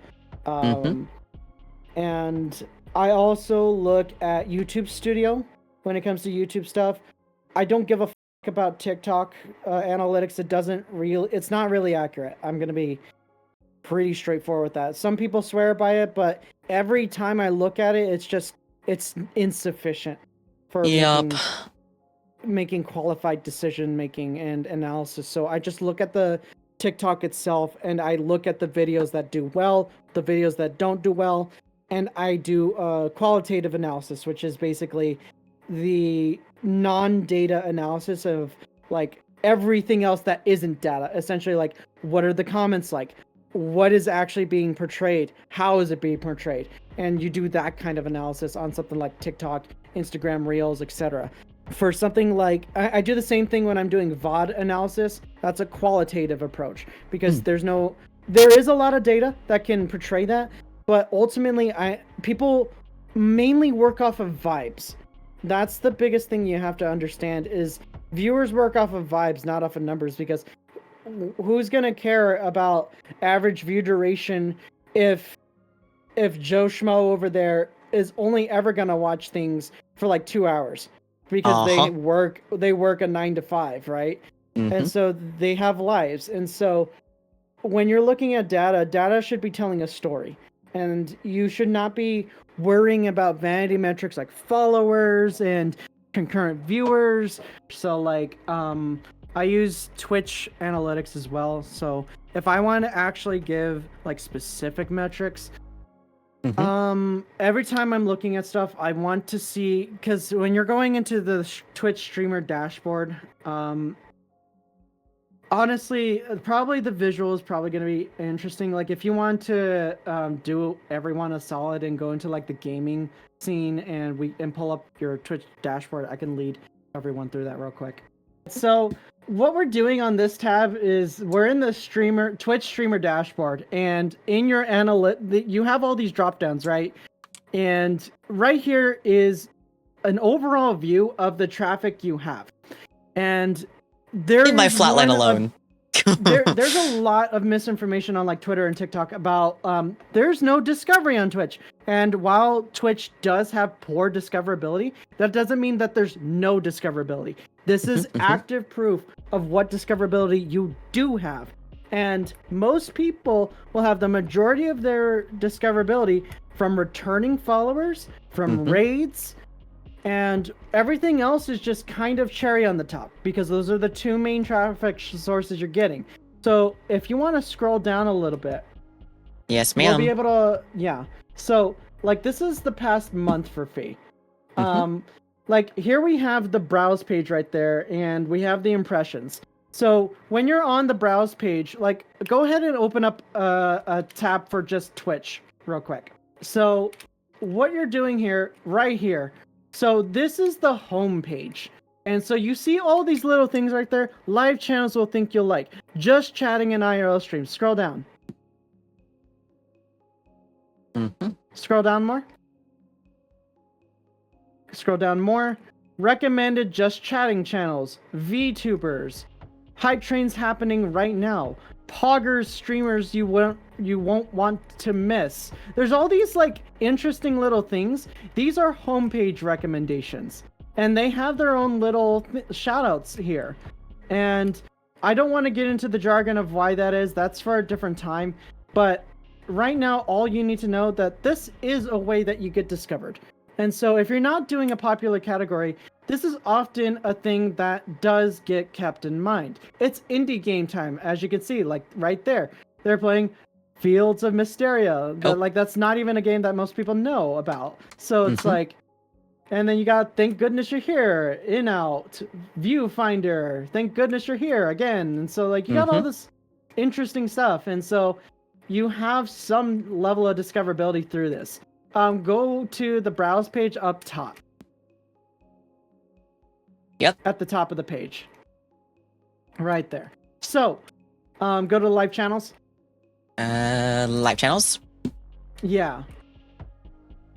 Right there, yeah. So, when we're looking at the browse page, this is exactly what you're getting traffic from. And as you can see, it starts off by default recommended for you. So right now, this is the data contextualized. This is the browse page. This is exactly what people are looking for. But they're not ever gonna, like most people are not gonna scroll this far down. They're gonna, like if you scroll all the way up. Womp womp womp. Yep. Scroll, all the way back up. They're gonna maybe do like 1 or 2 scrolls and they're done. And they're gonna move on to something or click on someone at this point. So probably you got 1, 2, 3, 4, 5. 2 rows is 10. So they're probably going to look at maybe 10, 15, 20 people and then make a decision of what they want. So you really got like 3 to 5 seconds to impress someone on what it is you're doing. So your thumbnail looks bad too. Oof. To get a bad thumbnail. That sucks. This is why when it comes to branding, your VTuber design matters a lot. And if you have your personality on your sleeve, you can make a much better impression on any kind of thumbnail that you have, YouTube or Twitch otherwise. So if you're making an impression, you're doing a good job as well. So if we go back to the other tab to Discovery. show your impressions, of the Twitch streamer dashboard. Yeah, right there. So off of the Wizards 101 browse page category, you had 1,279 impressions, and that's people clicking right on the browse page and specifically looking for Wizards 101. And 1,200 people saw you, and 53 of those people actually clicked. That's just still a pretty small category too, but it ended up getting more impressions than even Valorant did. Yeah, see, that's the thing. Oh, man. When we have impressions to views, that's what we call a conversion. So we have an impression and then we have a click. That's a conversion. And then when we have like a subscriber, when we have a follow, that's a second conversion event. So analyzing that can be as simple as just watching VODs and also just being there for your paying attention at the very least. And if you're a manager watching this, actually showing up to one of your clients' streams, you got to do that every once in a while, just to kind of. I see you every once in a while, Tessa. Yes, you do. You do. And so a lot of people worry about the views from outside of Twitch. Like, oh my God, you're going to grow a lot off of TikTok, Twitter, etc. But this is the reality. The overwhelming majority of your traffic is going to come directly from Twitch. But here's the thing that helps. And this is the context for why you do multiple social media strategies. That 8% from Twitter is 8% that wouldn't be there if you didn't put in that effort. That's more people, that's more eyeballs that wouldn't be there if you didn't put in that effort. So despite the majority coming from Twitch, that extra effort goes a long way, because that could be people that are genuinely interested and could be longtime fans of you. And so there's another context here that really matters. This is why I talk about foundations a lot. What you do on stream to make quality content directly correlates to the majority of the traffic you're ever going to get on Twitch. And this is how you grow on Twitch. This is the secret right here. You need to make sure that you're having a good time, that you're actually building a community that you enjoy being around, that others will enjoy being around. Finding that balance between that. And the tags, they're going to do very little, but they can do some stuff. Yeah, so you have the impressions page of the browse page. You can filter that by tags, and that tends to be a super user kind of deal. And so you usually get pretty high quality viewers from that. So as a result, the views that you do get those from the tags tend to be higher quality viewers. And so they're always going to be low. And for the go live notifications, I want to make a real quick comment. You do not want to do spam. Like if you're trying to incite people to be like, hey, click this, you just got a friend notification. Don't do that. That's not good. I'm like, I'm going to unfollow you. I hate that. Yeah. I've unfollowed people before for that. Yeah. And it's really deceptive and not cool. So you want to try to keep it personalized. Another thing I consider is the views by platform right there. It's a really quick thing. Like if you look at it maybe once in a blue moon, but when you're like building from scratch and you're like getting your feet wet with streaming, you want to try to see who's actually watching. And for Fee, if you combine the iOS app and the Android app, the majority of Fee's followers are mobile users. And so what we want to keep in context is, what does Twitch look like on mobile? Hint, hint, it looks like ass. So you need to keep things simple. I hate Twitch mobile. If you have an overly complicated... This is one thing I am glad about that is not a thing anymore. Back in like 2020, people had overly complicated and ugly looking overlays. When you have best Tessa. a simplistic overlay, you are keeping mobile users in mind.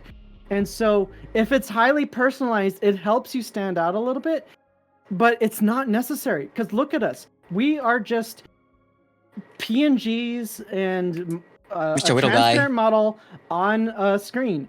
That's all that's needed. And so at the results, our designs are the thing that stands out then.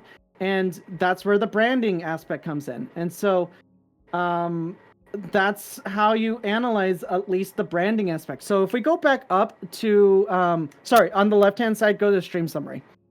Cool. So when I'm seeing this with anybody that I work with, and all of you are probably always going to look at this, and you're gonna be like mortified when you get like -8 or -10 or -2 average viewers, and that's gonna be the first thing you look at. Well, here I'm gonna tell y'all, skill issue, get over it. All right, go down. All right, yes, ma'am. Because I don't give a shit about that summary. It's nice vanity numbers to make you feel good or make you feel bad. I don't give a so here is the thing I actually care about. I care very strongly about this section right here, because these are an overview of your chat messages. This is what your audience actually cares about, and you're often going to find your hype moments. By the way, when you're doing your pre-scrubbing and you're looking for good moments, this is a good indicator of where to look. Or peaks if you missed for anything. chat messages, by peaks. Yeah, 110%. You're looking at those peaks. And what you can do with the qualitative analysis is look at your lows. So like if we actually look at one of your lows at 3 hours in. Right here? Yeah, right there. So we click that. And we scroll up and we're going to see what happens. And so we need to be objective about this and try to understand why it's low. There's multiple reasons why it could be low. Number one, people could just be listening and chilling, and that's why they're not commenting. Or it could be something awkward that you're doing, and maybe you need to pick up the pace a little bit. Perhaps there's just a lot of reasons, and you gotta maybe get opinions from others, get feedback. And so when you're doing these kind of studies here, this is what you want to look at. This is what people actually care about. Go down to the show me chat messages. I want to see show me average viewers. Average viewers. And this is actually what I do in meetings too. This one was actually a pretty solid stream, to be fair. But there was one dip. It was a solid stream, and you look at that and it's like, oh wow, number go brrr. Yep. And so as a result, I'm actually able to see, you can actually kind of like, data and statistics are really fucking scary, but just take a quick look at it. Number go up, number go down. Line go up, line go down. So you can kind of get a good average for that and see like that Twitch is actually a lot more harsh than you actually are. Because like right here, I believe Twitch had you pegged at about like 36, 38 average. And that's because you're of those smallest lines. And that can just happen. It's not your fault. But for the majority of the stream, you are dealing with like high average of like 38 to 40, right? And that's really where you're at the majority of the stream. But just because you had a few lines that were really low, it's going to bring that average way down. And so if you're basing your fucking self-worth off of a math equation, I'm sorry, get out of your fucking head and be nicer to yourself. All right, go to the show me again, and there's one more I like looking at. One more graph. And I like seeing the live views. Sometimes I like seeing chatters, but it often really correlates to chat messages, so it's not as interesting to me. So live views is honestly, so it's a little tidbit that's interesting to me because it helps the mental game aspect of like, wow, I actually am getting discovered throughout the stream. And so what accounts for some of this? And honestly, sometimes you can obviously tell when a raid happens. Other times, it's just natural discovery. And the better you are getting with your performance and your chat is engaged, the more discovery you get. That's the correlation causation. Twitch does promote positives. Every social media, every online platform has positive and negative signals. And when you have it, every platform has different signals. For Twitch, they look at engagement and also your viewership. And so it's not just the viewership that matters. It also, engagement also matters. But it also depends what you're doing. Because if you're getting a bunch of raids and you're doing a stream, like if you're boring as and so what I'm more expecting is creating a good reputation off of what I'm doing here and teaching and maybe doing a good cause. I'm doing this completely for free. I usually get paid to do this. Honestly, for something this long, that's 3 hours. I charge $75 a fucking hour. I should be paid. Your self-worth is not tied to these numbers. You need to understand that this stuff takes time. And so these numbers that you see with this discovery, it will go up over time. The longer and more consistent you get. When I started with Fee, these numbers were they there was nothing. And now, after all this time working with V and helping V become a better streamer, since last year I've doubled my average, actually. Yeah, these peaks get higher and higher and higher, and as a result, V has started getting more and more discovery. And that's what I care about as a manager. I care about the quality of content. So the quality is then reflected here. Exactly. Is your discoverability will reflect your quality of content. And this is the hardest thing to do, but this is the actual metric here that will bring your average up.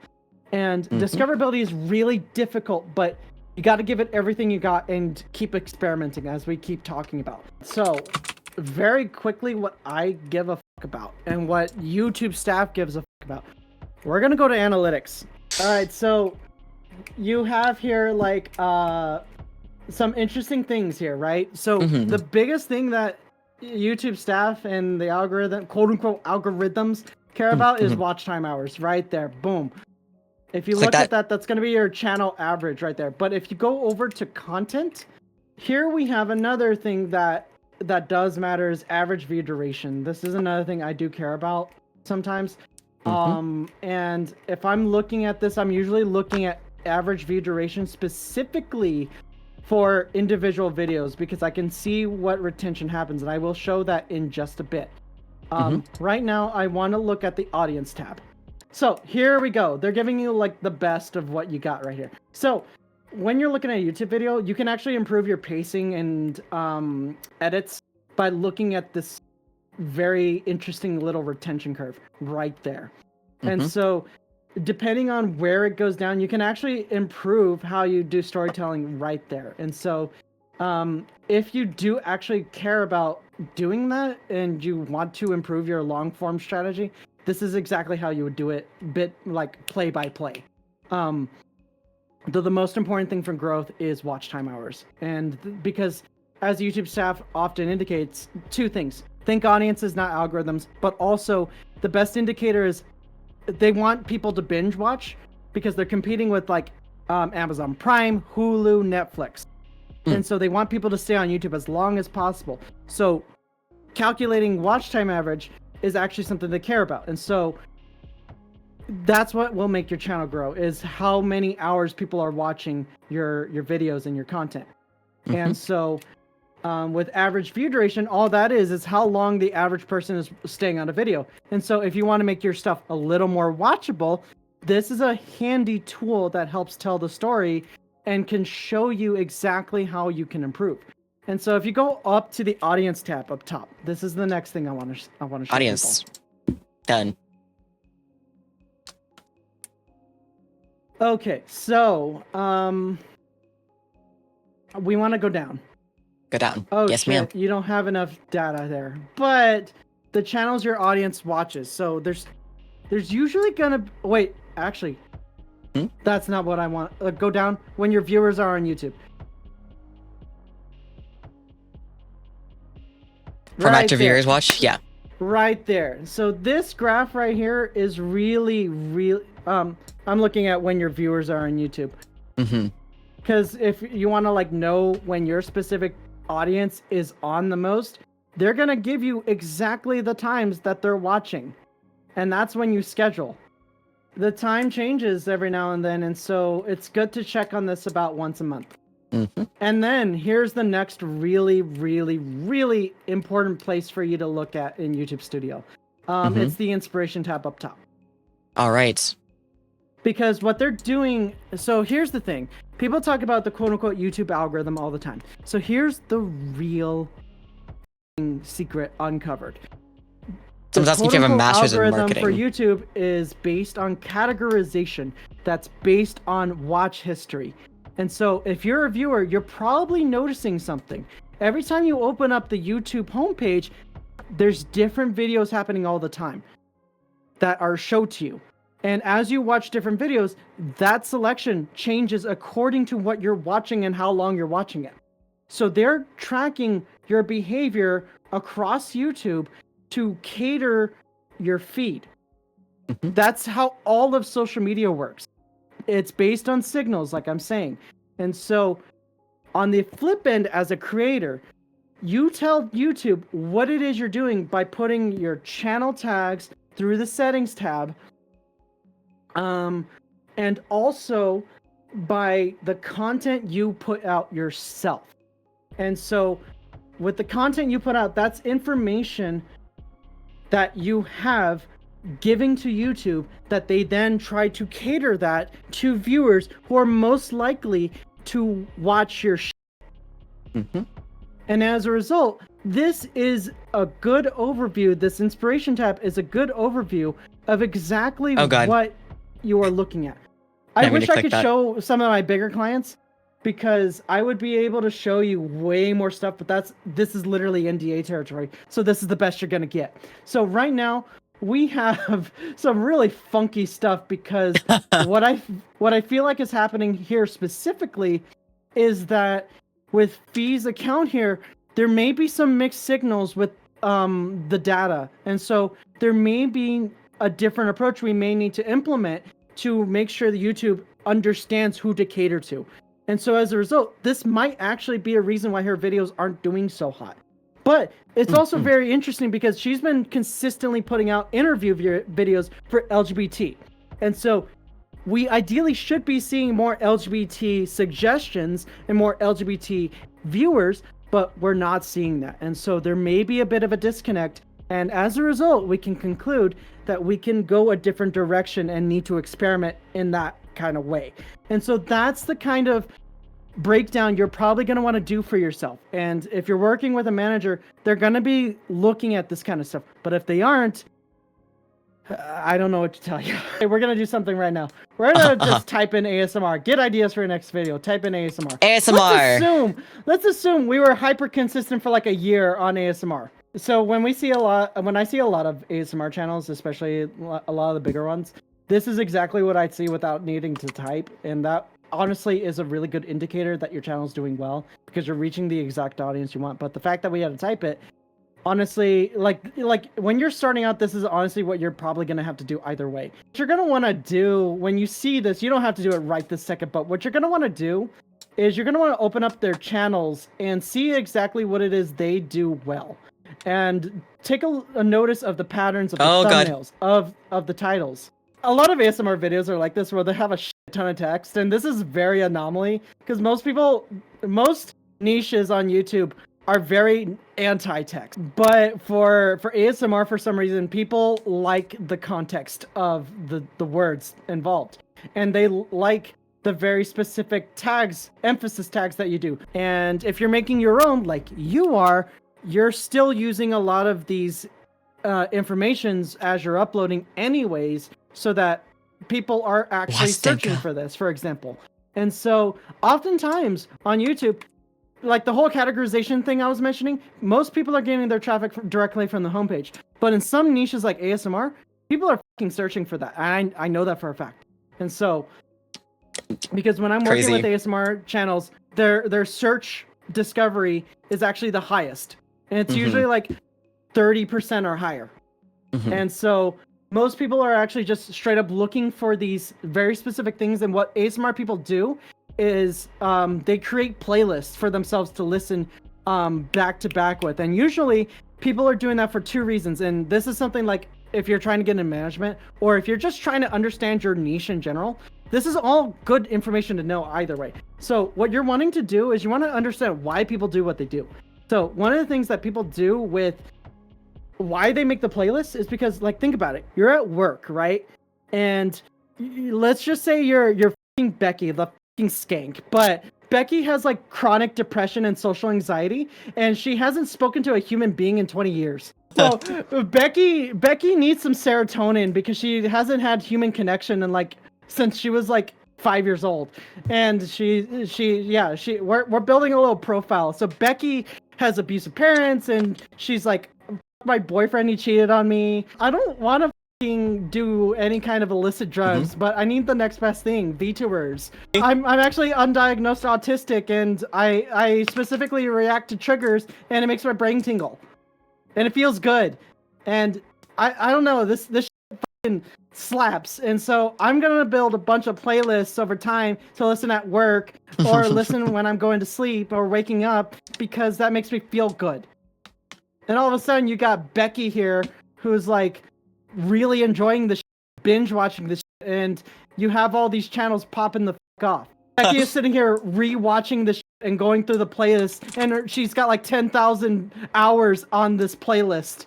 And she's like, I'm tired of this. I need more. And suddenly she's looking up different things. Like, would you look at that? FDOM. She built an entire FDOM playlist by looking up everything. And so all of a sudden, she's got like 15 different playlists that she's listening to. All of a sudden, you've got yourself a whole ass thing where you got like thousands of Beckys. And all of a sudden, what happens when you have at least 100 Beckys? Well, you're going to start growing because combined together they're watching hours upon hours of content, and that's just how YouTube works. And honestly, Twitch works very similarly, but you also need to combine that a little bit with engagement. So here's the thing, lurkers are actually a really good thing. They very much contribute to the positive signals, though chat does send stronger positive signals because they're weighted a bit differently. If we're thinking mathematically here, if we're open up the back end, there's weighted averages, and that's a whole complex formula. But chats are direct engagement like that is weighted a little heavier. So is monetization, like bits, hype trains, and shit like that. But lurking still is a positive signal, even though it's less weighted. But on YouTube, it's a little different. It's weighted much heavier, and so, and a reason why a lot of VTubers who stream exclusively, who are Japanese typically, why they grow is because they're having a combination of those two signals, but as a result, they have a lot of lurkers who are just watching hours and hours of the content from beginning to end. And that's how YouTube streamers grow specifically. And so when in Rome, do as the Romans do. And this is how, and if you're going through, go back to the channel analytics. So like you're doing this for all of these pages, and if you're looking at all these different ideas and you look at the top searches for this topic, you're getting all of this information and you're building up your information and you're learning how these things go. And honestly, you have to do your homework a little bit and actually watch these videos and see how they do it and try it yourself. And you're gonna suck at first, but you'll get better with time. What are some of the biggest mistakes new content creators make when trying to grow their audience, and how can they avoid them? Not starting in the first place and trying to expect perfection at the start. So I honestly try to encourage people who are coming to me brand spanking new. I'm like, you should stream faceless first. Just see if streaming in general is good for you or not. And then do a PNG or a GIF tuber just to kind of see how that works for you. Then you can then invest into a model and all that. How important is consistency in content creation, and do you have any tips for maintaining it without burning out? I would say it's one of the most important things next to a support network. And I think that just answers the question in and of itself, because the way you don't burn out is by having a support network, but also balancing your time and managing your expectations. Let's see. How do you help creators deal with pressure of metrics without losing their creative passion? How does one balance school, work, and streaming and trying to grow as a content creator? This is what Naoki has requested. Time management. Time management. There's so many different ways to go about it. There's so much help videos about this. And unfortunately, when it comes to productivity, you don't want to go down the productivity self-help rabbit hole. You need to experiment with what works for you. And what works for one person may not work for others. Like, I teach a lot of like time blocking, which is like going on Google Calendar and regularly doing that. I encourage, even if it doesn't work for you, I still encourage to do that so that when you are sharing your schedule with people, it helps, especially neurotypicals, understand what your schedule is like. If you're neurospicy, it may not work for you, but it may help with the communication of your schedule to others, which helps a lot of potential drama not happen at all, especially when you're organizing collabs.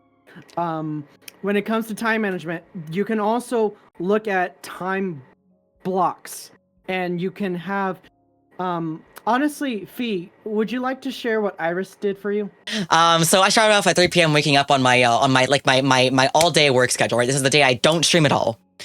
So that way I'm able to be a lot more productive. But on days that I do stream, I don't really follow the schedule. I don't really do much more than outreach on days that I do stream. And then 3:30 p.m. So I have 30 minutes of wake up time to get ready in the morning. And then at 3:30 p.m. I do outreach, which is collab setup, emails, contacting people, and all that fun stuff. And then I do that for an hour.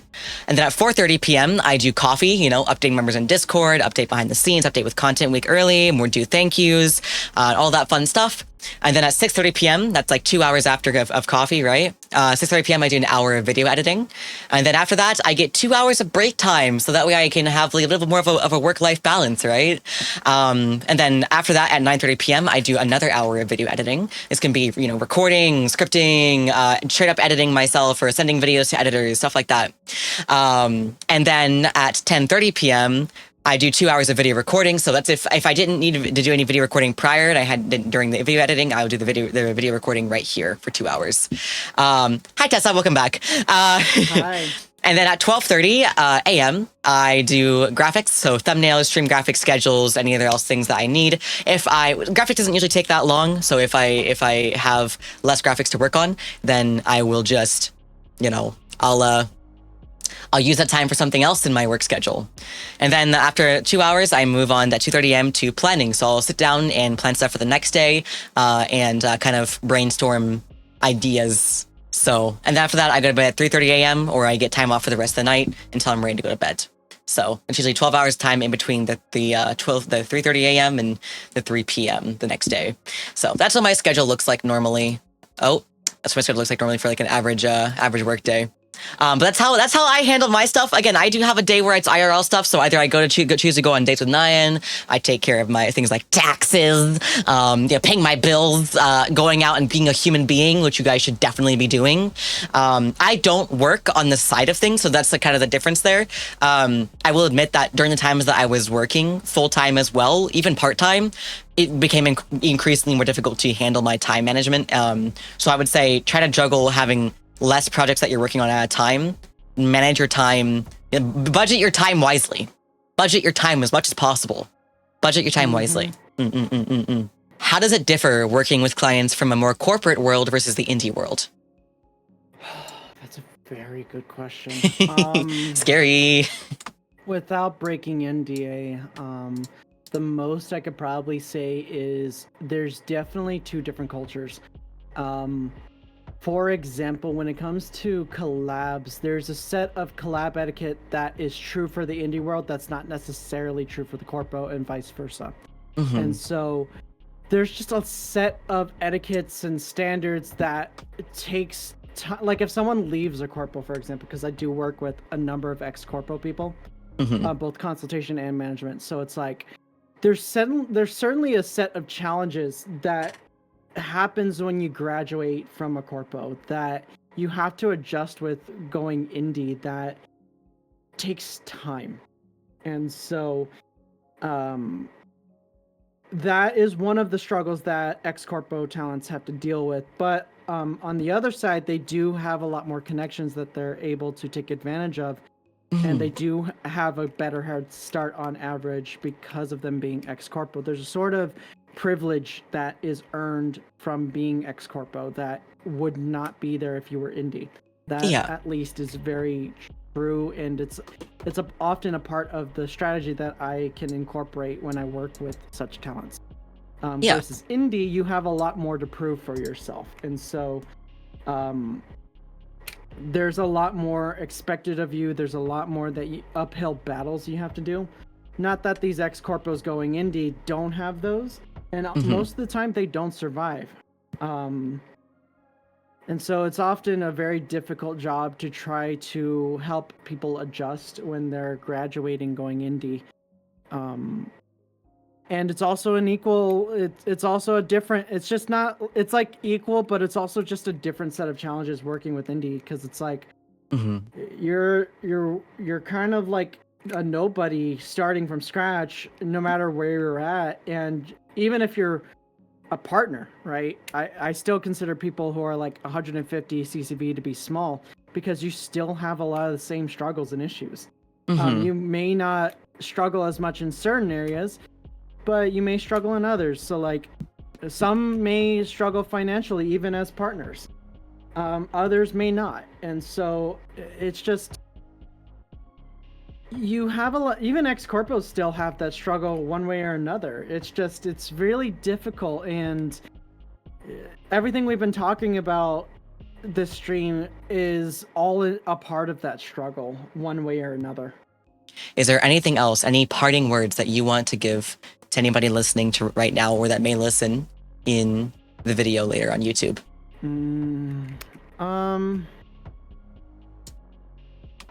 I think my biggest thing is be patient with yourself. You're not gonna grow any quicker by trying to do what everyone else does. FOMO is, I would say, the number one cause of burnout, because you're chasing dreams that aren't yours at the end of the day, and you need to understand that you're worth the time. You just got to give yourself a chance oftentimes. And I wish more people could see that for themselves, and a lot of what I do is to that end. I honestly relate a lot to, not to be vain or anything, but to Willy Wonka of all people. Like the Willy lyrics for Wonka. Pure Imagination are actually resonate hard, and it's just kind of one of my favorite songs now, because it's like, I feel like creators should listen to that song every now and then, because it's like, you just have to open up your eyes and give it a shot to achieve your dreams, and it's like, be easier on yourself. Yeah.